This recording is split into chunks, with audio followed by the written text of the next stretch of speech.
But who was it? It was Keshi Anderson in his post-match interview against Huddersfield. Obviously, he was talking about the goal, which was fantastic. But he was also talking about how they always feel the Blues players have to firstly earn the right to play. It's something that Chris Davis has instilled in them. You don't go out there complacent. You don't go out there expecting to win any game. You go out there to fight first. I think this is going to be one of these games because Rotherham are going to fight.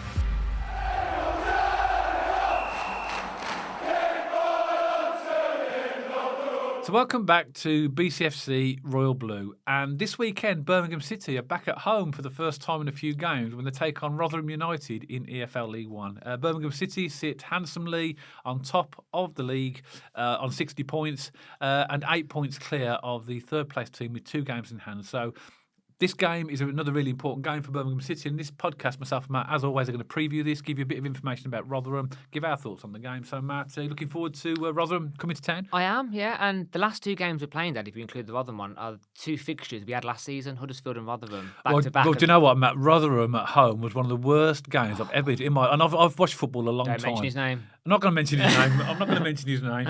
But it was a terrible game of football. Wasn't it? We should have lost that. It was actually. awful. I mean, Sanderson cleared one off the line. I don't know how he did it. It was point blank range, almost, and empty goal. Somehow Sanderson cleared one off the line with Rotherham at home. They had a few chances, and they should have won that game. But anyway, we're in a better position now. Hopefully, let's get on with this game. Absolutely. But we, to be fair, Dad, me and you talk not just on the podcast, but on coach journeys and around. We talk about that first half at Rotherham quite a lot, don't we? This season, when we won 2-0 at their place, because that was the most dominant half I'd seen definitely up until that point, if not until now. We completely controlled that game. Yeah. And the second half as well, they came into it a little bit because they were the home team. They had to, throw the bus at us a little, throw the kitchen sink, I guess, at some point. But throw the bus at us. Got it wrong. But to me, it shows how far we've come. We've beaten Huddersfield twice now. We beat Rotherham 2-0 on their turf. It shows how hard we've worked, how much we've invested, how Chris Davis has now got his own style on the team. We're worlds apart. Well, we were worlds apart when we played Rotherham on their home turf earlier in the season. But both teams come into this off the back of wins. We beat Huddersfield 1-0. They beat Cambridge 2-1. But a little bit different stories, aren't they? We're full of momentum. We're top of the league. We're scoring some really nice goals. We're dominating games, whereas Rotherham are in 14th, I think. Yeah. And, for their standards, Dad, as a classic yo-yo team, they're going to be disappointed with that. But they're still only 7 points away from the playoffs. That's how tight it is. Below us and below the playoffs, the points is very, very, very tight. There's lots of teams going to be in that playoff, mix. But I would say that the 2 things about Rotherham. Firstly, that this is for them is a majorly disappointing season so far. For them, because everybody expected a lot more from them because they're a relegated team like us, and they made all these changes in the summer, didn't they? And everyone says, "Oh, they're going to be up there," but they're not. They could well make the playoffs, but like maybe another 8 to 10 teams. But I would say the other point I'd make is that I think they're an improving team because in the last 10 games they've won 5, drawn 2, and lost 3. We've won 7 and drawn 3.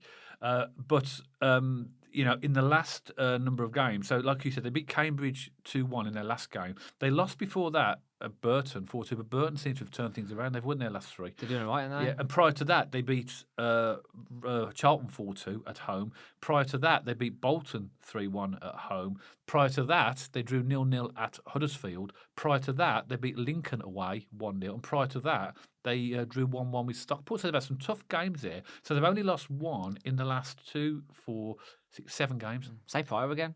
But do we go for the whole season? But one of the point I'm making, Matt, is that that they are getting better, they're improving, and it'll be a very different game at St.Andrews when they come because they will know what happened at their place. Yeah. And I think it's going to be another case of traditionally what Steve Evans has been doing. He's been playing 4-3-1-2. Yeah. He's done that 10 times this season. He's transitioned that a few times, 6 times, 4-2-3-1. So I think they're going to have a back 4, not a back 5.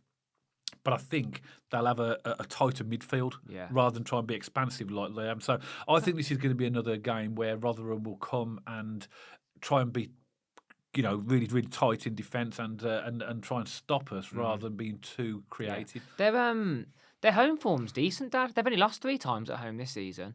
So they remind me a little bit of Wrexham. Their home form, I mean, Wrexham's home form's outstanding, but they're going to be undone by their away form because their average points per game at home is 1.85. That's playoff kind of form. So, they're 6th, actually. They've got the 6th best home record. It's really good home record. But they're playing away, and that's what I'm saying. And they've got the 5th worst away. So thankfully, this one's at St.Andrews. Yeah, so, and we've got a good home record ourselves. But obviously, you're right. I mean, if they obviously we beat them at their place, so they haven't lost many games. Because to be that high in the away standings in this league, having lost to us, they must have won an awful lot of games. In fact, actually, you can. I can just have a quick look at the league table and show you how many they've won at home and how many they've won away. So their home record for Rotherham is that they've won 8, drawn 3, and lost 3 at home. So they've only lost 3 at home. That's not bad. But their away record, they've only won 2. They've drawn 4 and they've lost 7. Yeah, it's not good enough, is it? No. If you want to make the playoffs, you've got to improve that away I don't know what you think as well, Matt, though. I think this is crunch time this season in terms of where we are in the season now, because this is where teams that either are going to make a challenge for the playoffs or are trying to avoid relegation or automatic promotion, this is where teams really step up. So I think we, on paper, look like we've played most of the top teams, which we have, but there's some very, very tricky games to come against teams that are going to be fighting for the playoffs, fighting against relegation. I think Rotherham is not going to be an easy game. But we say this, don't we, every podcast, and I think that's the right attitude. We have to respect the opposition, but realise we have got a good team. We're doing very, very well. But who was it? It's Keshi Anderson in his post-match interview against Huddersfield. Obviously, he was talking about the goal, which was fantastic, but he was also talking about how they always feel the Blues players have to have them firstly earn the right to play. It's something that Chris Davis has instilled in them. You know, you don't go out there complacent. You don't go out there expecting to win any game. You go out there to fight first. I think this is going to be one of these games because Rotherham are going to fight. Maybe Rotherham fans, if any Rotherham fans are watching this, I noticed in your last game that Johnson Clark-Harris... I've got that on my notes. Yeah, I don't know why. He weren't in the squad at all. Yeah, maybe he's injured again. Is he injured? I mean, if you wouldn't mind adding a note Suspended, below, or maybe Blues fans, if you know, put a comment below and let us know, because I had a quick look before as I was prepping for this, but he was just completely not in the squad at all. I saw that as well. I mean, good for us if he's not playing, because he's probably their biggest goal threat, isn't he? He's their biggest goal threat, yeah. But I mean, coming back to Rotherham, Dad, and you know, they're managed by Steve Evans, and you know, all jokes aside, he's the pantomime villain, isn't he? He gets a lot of stick for his unsportsmanlike behaviour, but actually, I really respect him. I think he's a good manager at this level. If you look at some of the clubs he's had over the years and the resources and the money he's had, it's been nothing really, and he's actually made some really good pushes with some teams. So I think, as a League One manager goes, Steve Evans is up there. You know, he's not a bad manager.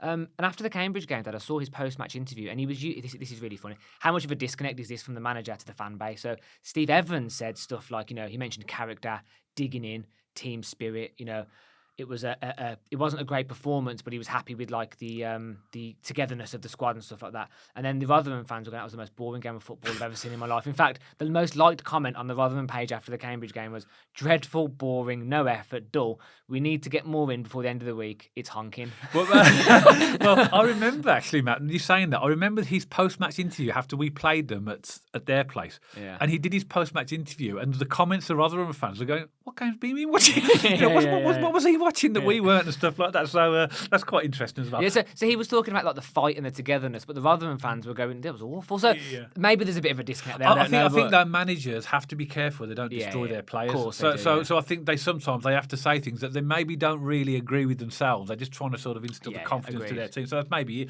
just on their goals. They're not the most prolific goal scoring team either. They've scored 32 goals in 27 games, so they're about 2/3 down the table in terms of goals scored. Goals against, they're not too bad. They haven't got a bad defence. They've only conceded 31 in 27 games, which puts them around about 10th. So the 10th best defence in the league. So not bad. Interesting stat, not that, bad. Isn't it? Yeah. Given where they are, they have started to score more goals. If you notice, in a couple of the games, they scored 4, so they were right near the bottom of the goals scored. So they've improved their goal scoring.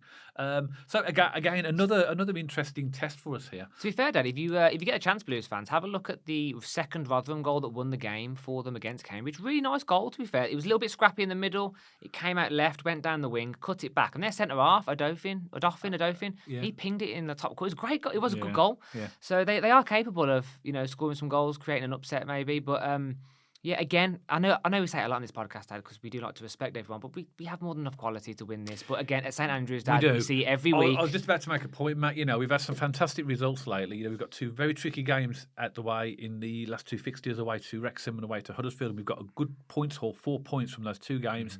So we've gained points and not lost points against these. But when teams like Rotherham and other teams come to St Andrews or we go to there, it's just that sort of making sure that is complacent. Because if we don't win this game, or we even, dare I say, lose it for whatever reason, it makes those results seem a little bit not as polished, if you know what I mean, not as enjoyable. So we've just got to keep ticking over and keep going, haven't we? Yeah, exactly. But just a few characteristics of Rotherham, a few strengths. This is from my research. They like attacking set pieces. A lot of teams in this league are exactly the same. In fact, a lot of teams that do lack that level of technical ability. They bank on set pieces is their bread and butter, isn't it? Yeah. Rotherham are one of those teams as well. They do create plenty of scoring chances, so our defence will, as always, need to be on their toes. And they're very good at defending set pieces as well, and they've got aerial duels. So obviously they've got clearly every attribute there says that they've got some good, strong, physical, tall players as well. But of course, they have got weaknesses as well. Keeping possession, so we're going to be very. We saw that when we played them in their place, didn't we? Yeah, they're not. They don't really keep possession very often, and we do. So we're going to have a lot of possession. But of course, as always, I can hear it now.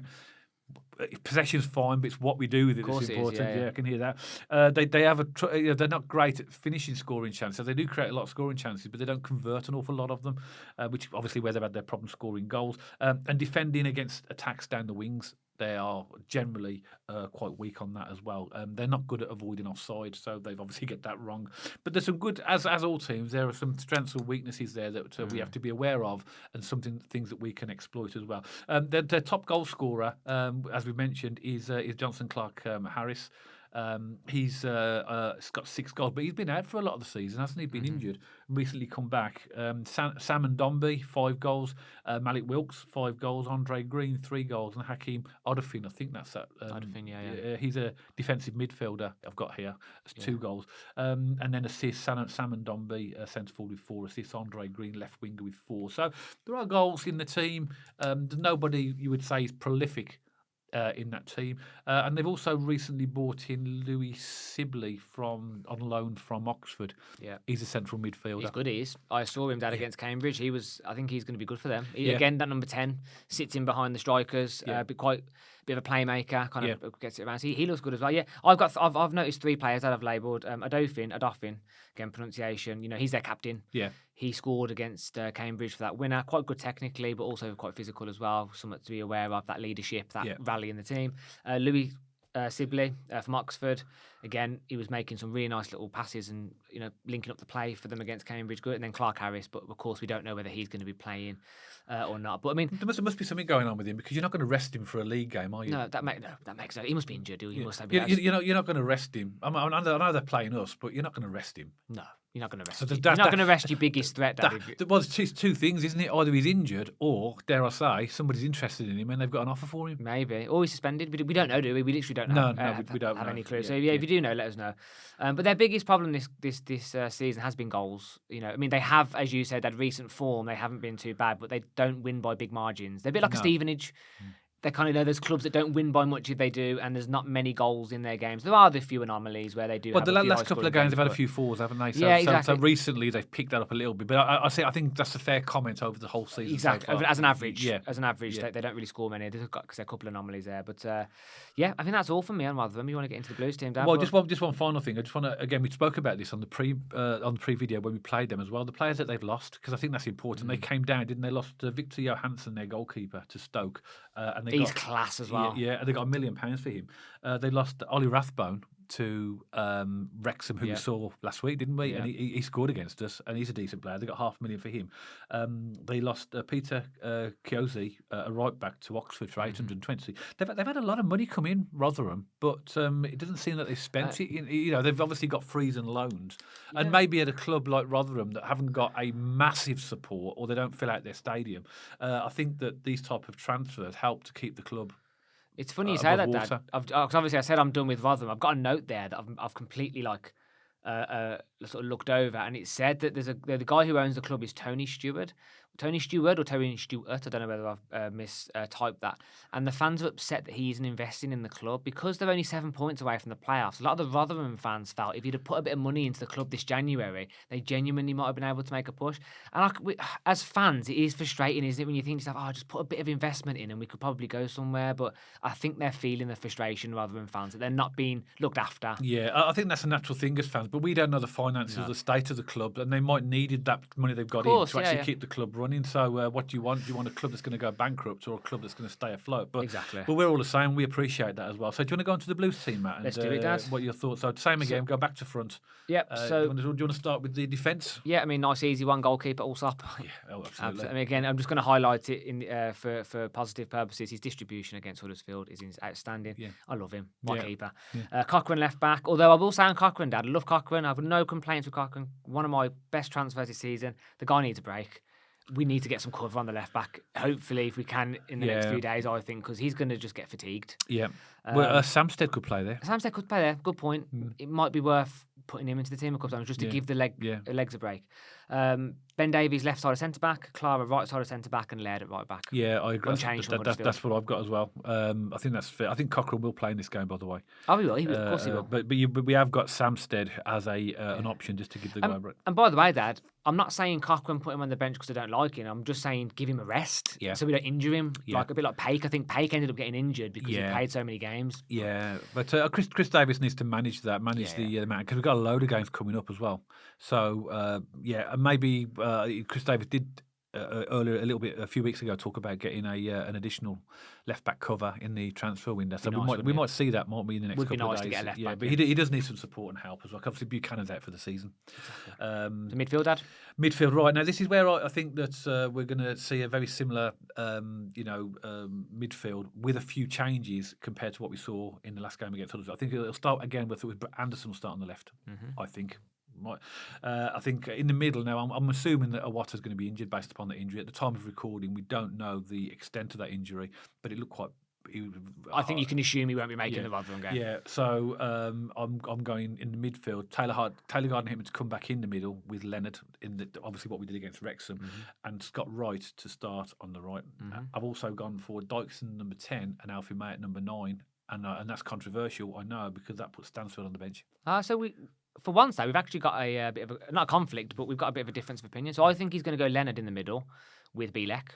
Oh, you've gone Bielek? I've gone Bielek because and Taylor Gardner-Hickman's done nothing wrong, but you made a really good point earlier, and Rotherham are going to want to frustrate us in terms of physicality, and I think Bielek will give us that extra bit. And he has been bringing Bielek on in the centre mid at the later part of games. Yeah. Taylor Gardner-Hickman's played a lot of football recently. That would work. So I've just got a feeling Leonard and Bielek in the middle. Just my feelings. Okay. Completely agree with Keshi on the left. I've gone for Dowell in the 10. Kieran Dowell. I don't think he's had enough time to Maybe. start. In my opinion, I think. Who have you gone for the 10? I've gone for Dykes. Yeah, I just think gut feeling, call it. I just got a feeling Dowell will be in the 10 and then Scott Wright on the right. I think Dykes has been in lots of starts recently, hasn't he? And I think obviously clearly Chris Davis sees him ahead of Luke Harris. I just think Dowell will be that number 10 outside of Williamson being fit. But at the moment, I just think because he's only just come through the door, maybe he needs more training. Bring him on. I think he'll come on, and he might give us a bit more mobility in that number 10. But I personally think he'll go for Dykes. If Dykes start that, I won't be upset with that because it's Rotherham and kind of talking. That's another thing, the phizical side of it as well. Because I just mentioned about Bielek in the centre mid giving us that physicality. Dykes would give us that in the 10 as well. So I wouldn't complain about that. Yeah. I'll go with my gut. I think Keshi Anderson, Dowell, and Scott Wright, and I'm going to go for Stansfield instead of May, and then May will be on the bench. It's either or, isn't it? Yeah. I mean, I prefer Stansfield to start, but I think you pick a team based upon the opposition and where we are. He started with Stansfield at number 9 against Huddersfield. I think it's time to give Alfie May a chance on his own without Stansfield. Again, Dad, if Dykes is in the 10 and May's in the 9, I'm happy with that. Yeah, that's what I've gone for. I'm just going off, I guess you could call it gut instinct or what you think Chris Davis is going to pick. It's hard to really know what's going on in his mind, isn't it? But so just to confirm then, Dad, I've gone for Leonard and Bielek in the centre mid, Scott Wright at the right, Dowell in the 10, Kesh Anderson on the left, feeding into Stansfield. That's my selection. Yeah, and mine is Anderson on the left. I've gone for Leonard and Taylor Gardner-Hickman in the middle. I've gone for Scott Wright on the right. Dykes as number 10 and Alfie May as number 9. Yeah, Okay. My bench as well. I've gone for Bailey Peacock Farrell, Yep. Bielek, Hanley, Yep. Dowell, Stansfield, House, and I've also gone for Yokoyama. Yeah, I've gone exactly the same, apart from where we've flipped opinion. So my other player would be your one there. So it'd be May, and then. Have you noticed as well? He's fully fit, but neither of us have got either in the squad or on the bench. Samstead. Yeah. Neither of us. Yeah. But I think that Chris Davis needs to, or will have to rotate the squad around at certain points. We have got 2 games a week now coming up, and that'll be even more. If we get through the quarter final against Stevenage in the EFL Trophy, that's going to create another couple of games because that's a 2-legged affair in the semi-final. And also as well, if we beat Newcastle, we'll win the next round of the FA Cup as well. I know. And people might say, if we beat Newcastle, when we with beat Birmingham Newcastle. City, we don't do things as people think, do we? I'm looking forward to. It'd be typical, Dad. It'd be typical to go out the virtue by Stevenage and beat Newcastle in the FA Cup, wouldn't it? That would be classic Blues. Yeah, but we at the end of the day, the priority, we've said it, haven't we, mate? It's the league. It's the league. If we get knocked out of both cups and put up good performances, so be it. Yeah. I'd love to beat Newcastle. I'd love to get to Wembley, and I'd love to beat Newcastle. But ultimately, I will take promotion above everything this season. Couldn't agree more. Yeah. So as always, Dad, it wouldn't be a BCFC Royal Blue video without a score prediction. So what are your thoughts for the game ahead? Again, I don't think we've trounced a team this season. I don't think that's going to happen here either. I think it's going to be another, in parts, patient game that we need to be aware of and try and sort of get through their block. I'm going to go for Birmingham City 2, Rotherham 0. Yeah, it's like the safe bet to pick, isn't it, with Blues? Because we're not scoring many goals. I'm actually going to go for a bit more of an adventurous one this time, because we haven't really won by a bigger margin than, is it 2 goals really this season? No, we beat Wigan 3-0. That was it. And, that was the biggest gap. Yeah. And I'm going to go for a repeat of the Wigan score. I'm going to go for Birmingham City 3, Rotherham 0. Okay. I've got a feeling we're going to see a few goals this weekend. I've said it a few times this season. It never happens, but I'm going to keep banging that drum. Come on, Blues, give us some goals. 3-0 Blues. Absolutely. And, as always, Blues, I'm sure you'd settle for a 1-0 victory if that was to get us to 3 points. But that's what we think. We'd love to know what you think. So put your comments below, Birmingham City supporters. Let us know your thoughts on the game, the score prediction, maybe what you think the starting lineup will be. And if you're a Rotherham fan, you've come across our podcast for the first time, or you've maybe even seen it before, and you want to put a comment, we always welcome comments from fans of away teams. So add your comments below as well. If you did like this video, as always, don't forget to give us a thumbs up. And if you haven't checked us out on our social media channels already, pop along to our X page and our Instagram page. And if you like to watch or listen to your podcast on Spotify, you'll find us on there as well now. And you'll see the handles appearing on the screen for all of these right now. If you haven't subscribed to the channel already and you'd like to, then press that red subscribe button. And if you'd like notifications every time we put a podcast out, just hit that little bell icon next to the subscribe button, and that'll allow you to be made aware as soon as we put a podcast out. As always, we hope you've enjoyed the podcast, and myself and Matt will see you on the next one, all about Birmingham City.